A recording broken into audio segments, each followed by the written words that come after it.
करते हैं, कभी वीर योद्धा की तरीके चक्कू चलाने लगते हैं, तो कभी चंदा मामा के लिए मचल जाते हैं, तो कभी मैया से रूठ जाते हैं, और कभी दोनों भाई गौशाला में जा करके गाय की सींग पकड़ के दोनों भैया एक तरफ एक लोग और दोनों लोग मिल करके झूला झूलते हैं और गौ मैया इन्हें झूला झूलाती है। अब एक दिन की बात, ठाकुर जी अपने बाल सखाओं के साथ खेल रहे थे, तो उन्होंने अपने मित्रों से कहा, भैया आज चलो हम लोग कुछ नया खेल खेले। अच्छा भैया कन्हैया, कौन सा नया खेल? कन्हैया बोले, भैया आज से हम लोग चोरी चोरी खेलेंगे। सबरे इनके जो मित्र हैं बोले, कन्हैया चोरी करवे सिखाएगा? अरे मैया सुनेगी तो वह पिटाई करेगी कि पूरी पीठ लाल है जाएगी। कन्हैया बोले, भैया हम रुपया पैसा चोरी करवे की बात नहीं कर रहे, तो क्या चीज की चोरी की जाएगी? अरे हम माखन मिश्री चुराया करेंगे। एक छोरा बोलो, दारी के 9 लाख गैया तेरे बाप के घर और तू चोरी करके खाएगा? कन्हैया बोले, भैया मेरे घर तो 9 लाख गैया हैं, दूध दही के भंडारे भरे पड़े हैं, परंतु या श्री रामा को देख, मधुमंगल को देख, ये सब 1.5 हड्डी के है जा रहे हैं। और जब इनसे पूछूं क्यों भैया तुम्हें खावे को माखन मिश्री ना मिले, तो सबरे एक ही बात कहे, भैया कन्हैया हमारे घर माखन मिश्री तो खूब हुए, परंतु मैया सब माखन ले जा करके मथुरा बेच आवे। कितो गलत बात। गौ चारण हम करें, गैया की सेवा हम करें, गौ सेवा के लिए गोकुल के लाला और माखन खाने के लिए मथुरा के ग्वाला।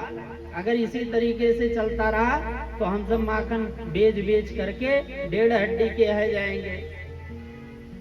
या से गौ सेवा हम करेंगे और गौ रस का आनंद भी हम सभी लेंगे।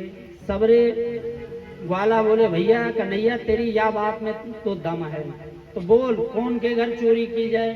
कन्हैया बोले, भैया चोरी करना सबसे पहले अपने घर ही सीखना पड़े ना। पहले माता जी की पर्स से, फिर पिताजी की जेब से, तो चोरी करने का अभ्यास तो अपने घर से ही करना पड़े। तो ठीक है भैया, तुम सब जाओ और कल अपने अपने घर चोरी का अभ्यास करके आओ। अगले दिन सब ग्वालों ने चोरी करी और फिर मीटिंग हुई तो सब बाल अपनी अपनी कहानी सुनावे लगे। भैया कन्हैया मुँह पे या बीती, भैया कन्हैया मुँह पे या बीती। एक बोलो, कन्हैया जन्म कर्म में पहली बार चोरी करी तो मैया ने वह पिटाई करी कि पूरी पीठ लाल है गई। कन्हैया बोले, दारी के तू चोरी करो और नाक कटा करके आ गयो, मेरो पूरा नाम मिट्टी मिला दियो। वह छोरा बोलो, भैया कन्हैया मेरे बाप दादन ने कबू चोरी ना करी और ना चोरी करवे सिखायो, सो हम यही खातिर असफल है गए।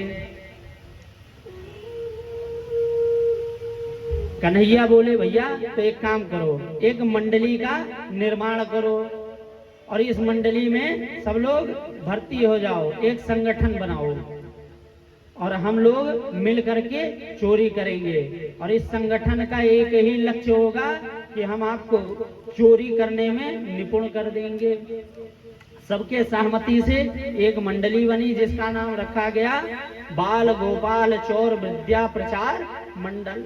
फिर क्या था महाराज, घर घर माखन चोरी लीला प्रारंभ हो गई। अब देखिए, भगवान ने ब्रिज बामाओं का मनोरथ पूर्ण करने के लिए ही ये माखन चोरी लीला करी। जब मैया ठाकुर जी को माखन खिलाती हैं, अपने आंगन में खेलने के लिए छोड़ती हैं, तो जब गोपियां देखती हैं तो मन में होता है कि कभी ठाकुर जी हमारे घर आकर के भी माखन का भोग लगाएंगे, कभी हमारे आंगन में भी खेलेंगे। अरे हमारे घर क्यों आएंगे, इनके घर कोई कमी है क्या? 9 लाख गैया इनके बाप के घर, तो हमारा माखन खाने क्यों आएंगे? तो ठाकुर जी सबके मन के भाव को पूर्ण करने के लिए माखन चोरी लीला करे। और जब गोपियों को ठाकुर जी का दर्शन करने की इच्छा हो तो सब लोग इकट्ठा होकर के मीटिंग करें कि चलो मैया के घर शिकायत करावें। और एक गोपी शिकायत करती, बाकी खड़ी होकर के ठाकुर जी का दर्शन करती हैं। तो कुछ गोपियों की शिकायत तो सही होती है और कुछ गोपियों की शिकायत मनगढ़ंत तो होती है। तो आज सबरी गोपियां मीटिंग करी, इकट्ठा भई और पहुंच गई। अरे यशोदा बाहर निकल। यशोदा मैया बाहर निकल करके आई। अरे बहनों आओ आओ, तुम सबन को स्वागत है। अरे मैंने आज बलुआ नया भेजो। गोपियां बोली आज तेरे लाला के गीत गावे ना आई, वाके करामात सुनावे आई, निकाल वाको बाहर। अरे हम कोई जुगल खुट्टी थोड़ी कि जो कोई की चुंगली पीठ पाछे करके चुप पे भग जाए। वाके सामने, वाके मुंह पे, वाकी करामात को सुनाएंगे। सो तुरंत ठाकुर जी क्या कहते हैं, ठुमक करके आए। गोपियां देखती हैं तो निहाल हो जाती हैं। पहली गोपी शिकायत कर रही है। शिकायत क्या कर रही है? शिकायत क्या कर रही है गोपी? वत्सान मुंचंत क्वचिद समये क्रोध संजात हासः। पहली गोपी, बहुत ध्यान से सुनिए कथा। पहली गोपी कहती है वत्सान मुंचंत, एक दिन तेरा लाला आए और मेरे बछड़े खोल करके भग गए। मैया मुस्कुरा कर बोली बहनाओ या की आदत है, जब मैं दूध दुहवे जाऊं तो या बछड़े खोल करके आए, तो या कारण से तेरे भी बछड़े खोल दिए होंगे। गोपी बोली ना है मैया, क्वचिद असमय, जब दूध दुहवे को कोई समय ना होए तब या आवे और बछड़े खोल करके भग जाएं। और एक दिन मैंने कही लाला मैं दूध दुहवे जा रही हूँ, नेक मेरो बछड़ा खोल दियो। सोया ने मुँह को 1000 बात सुनाई। ए गोपी तने मुँह को नौकर समझ रखो है का? तेरे हाथ पांव काम ना करे, जा और जा करके अपने बछड़े खोल ले। मैया बोली तो बहनाओ एक काम करो, क्या? या को एक दिन आंख दिखा करके जोर से डांट दो, फिर या की हिम्मत परवे वारी ना है। गोपी बोली मैया या भी खूब करके देख लियो, लेकिन जब तेरे छोरा को डांटवे लग जाए तो या जोर से खिलखिला करके ऐसे हंसे। यार यही रखवाए कि कुर्सी डालो बार बार। ठीक ठीक ठीक। तो जब आपको डांटवे लग जाए तो इतने जोर से खिलखिला करके हंसे कि मोये जादू है जे मैया, न जाने या की हंसी में का जादू है।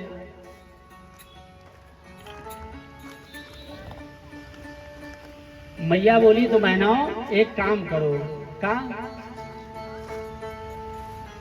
जब तेरे घर, तुम सबन के घर मेरा लाला चोरी करवे जाए तो या को परस करके माखन मिश्री दे दियो करो, और वाके बदले दुगनो माखन मोते आ करके ले जायो करो। बोलिए भक्त वत्सल भगवान की।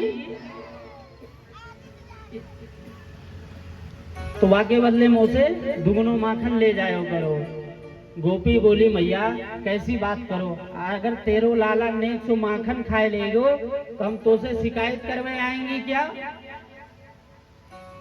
तो फिर शिकायत काहे को करो? मैया बोली बहना, गोपी बोली मैया एक दिन तेरा लाला मेरे घर में आयो, मैंने परस करके माखन को दियो, परस करके आको माखन दियो। बोलिए भक्त वत्सल भगवान की। या को परस करके माखन दियो और बोलो लाला जितो मन हो तू माखन खाए ले, प्रेम से खाए ले। सोई आने का करी, कमर पे हाथ रख के और मुँह को 1000 बात सुनाई। अरे गोपी तने मुँह को भिगमंगा समझ रखो है का? मैं भूखन मरूं? मेरे बाप के घर 9 लाख गैया हैं, दूध दही के भंडारे भरे पड़े हैं, मैं काऊ के घर ना खाऊं तो को गर्ज होगी तो मेरे घर आकर के खा जाइयो, मैं काऊ के घर ना खाऊं। तो मैया यह स्थिति है इनकी, जब परस के दो तो बड़े बाप को बेटा बने। तो मैंने कही लाला फिर जब तेरे घर 9 लाख गैया हैं तो चोरी काहे को करे? सोई बोले मैया चोरी के माल में मजे कछ और है, तो मैया परस के दो तो बड़े बाप को बेटा बने और चोरी करके खावे में याको बड़ो मजे आए। मैया बोली बहनाओ तो एक काम करो, अपने माट मटका को छींका पर लटकाए दो। गोपी बोली मैया खूब करके देख लियो, यानी एक मंडली बना रखी है, सबसे नीचे तगड़े तगड़े छोरा, उसके ऊपर बातें कमजोर और सबसे ऊपर अध्यक्ष महोदय खड़े हो जाएं।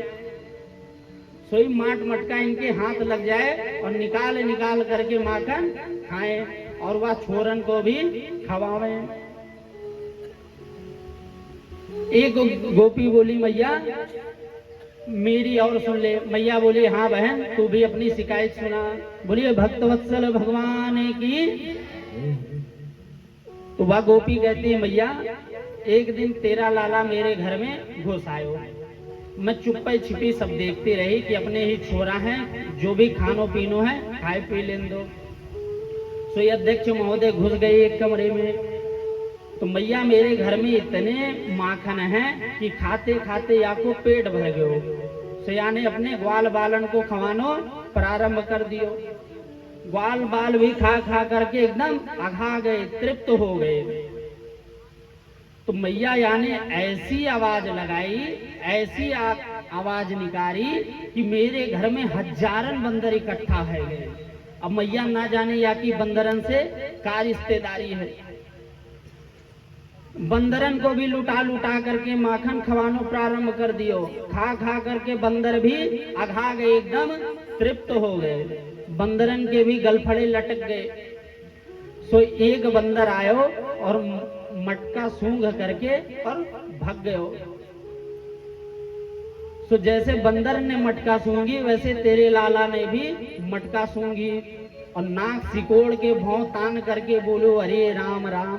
इतनो सड़ो सड़ायो माखन, या माखन को तो बंदरों न खाएं, ऐसे माखन को घर में रखने की क्या जरूरत। सो उठाए मटका और धड़ाम से फोड़ करके भाग गए। बताओ मैया खुद खावे, ग्वालन को खवावे, बंदरन को खवावे, और मैया बंदरन को खवावे ही ना, वृंदावन के बंदरन को ऐसो एक्सपर्ट कर दियो है मैया कि चुप्पे से आवे, कंधे पे बैठ करके चश्मा उतार करके ले करके भग जाएं। और जब तक महाराज वृंदावन के बंदर फ्रूटी ना पिए तब तक चश्मा वापस ना करें। बंदरन को चोरी करने में यानी इतना निपुण कर रखो है ना। वृंदावन में जाओ तो महाराज कन्हैया के जो बांदर हैं वो आएंगे, चुप्पे से चश्मा निकाल करके भग जाएंगे। और जब तक 20 रुपए वाली फ्रूटी ना मिले, साधारण रईस बंदर भी है महाराज वृंदावन के, बिस्कुट उस्कुट नहीं खाएं, पीने के लिए बढ़िया फ्रूटी चाहिए। तो मैया याने बंदरन को भी चोरी करवे में एक्सपर्ट बना दियो। खुद खावे, ग्वालन को खवावे, बंदरन को खवावे और बाद में सड़ो सड़ायो माखन बता करके मटका फोड़ करके भग जाएं। एक गोपी बोली मैया मेरी भी शिकायत सुन ले। हाँ बहना तू भी सुना। वह गोपी बोली मैया मेरे घर में एक भी गैया ना है, दूध दही के कोई काम ना है, तो यानी तेरे घर का करी। वह गोपी बोली मैया एक दिन तेरो लाला मेरे घर में घुस आयो, पूरो 2 घंटा तक घर में चक्कर मारते रहे, पर या को खावे पीवे की एक भी चीज नहीं मिली। सो या को मूड खराब है गयो। अरे राम राम, आज कौन को मुंह देख करके चोरी करवे निकले कि बोनी ही खराब है गई, या घर है कि मरघटा। ऐसे घर में तो आग लगा दोने चाहिए, या घर में खावे पीवे की एको चीज नहीं। तो मैया यानी 1000 गाड़ी मेरे घर को दी। इतने में भी महोदय की गुस्सा ठंडी ना है भाई। सो एक कमरे में घुस गयो और वह कमरे में मेरी बड़ी छोरी तान दुपट्टा खर्राटा बजाए खटिया पे सोए रही। सो ये महोदय पहुंचे और मैया तू तो जानो वह छोरी के चोटिया नेक लंबे है, तो यानी का करी वह छोरी की चुटिया खटिया के पटिया से बांध गई और वह छोरी के कान में बोलो हौवा वह छोरी घबराई करके उठी, मैया बचाइयो मोए हौआ ने पकड़ लियो, मैया बचाइयो मोए हौआ ने पकड़ लियो। उठ करके बैठी तो छोरी की चुटिया तन गई। अब मैया वह छोरी थर थर कांपे, पसीने के मारा लथपथ रह गई। सो या ताली बजा करके भग गए। मैंने देखी तो समझ गई कि काऊ हौआ हुआ ना है, या नंद को छोरा घर घर हौआ बनो डोले। मैं दौड़ करके गई, छोरी को हृदय से लगाया और समझाया, बेटी कहू हौआ हुआ ना है, या नंद को छोरा है। अब मैया वादिन व छोरी के तो प्राण ही निकल जाते। अब जा घर माखन मिश्री होए वा घर परेशान, और जागन माखन मिश्री ना हुए वाके छोरन छापनन को रुआ करके भग जाए। दो छोरा की चोटी आपस में जोड़ दे, गोपियों की साड़ी पीछे से आपस में जोड़ करके और डरा दे। देख बंदर गोपी दोनों तरफ भगे तो तन के दोनों धड़ाम से आपस में गिर जाए। तो मैया इतो उत्पात करे तेरो छोरा। अब मैया सुन सुन करके तो मन में प्रसन्न होती है कि मेरो लाला इतना उत्पाती है, लेकिन ऊपर से आंख दिखाती है। तो ठाकुर जी तुरंत भोली सी सूरत बना लेते हैं। और जब हाँ बहना तो और सुना, तो जब दूसरी गोपी शिकायत करने लग जाती, मैया गोपी की तरफ देखते हैं तो ठाकुर जी भ्रिकुटी से इशारा करते, कर लो शिकायत, तुम सबन की खबर ना ली तो मेरो नाम भी नंद को छोरा ना है। गोपी बोली मैया देख कैसो, तो जैसे मैया देखे फिर भोली सी सूरत बनाए ले। तो यही ठाकुर जी का नटखट स्वरूप देखने के लिए गोपियां घंटों भर शिकायत करती रहती हैं। तो आइए हम लोग भी ठाकुर जी की बोल भक्त वत्सल भगवान की। श्याम माखन चुराते चुराते, श्याम माखन चुराते चुराते, अब तो दिल भी चुराने लगे। श्याम माखन चुराते चुराते, अब तो दिल भी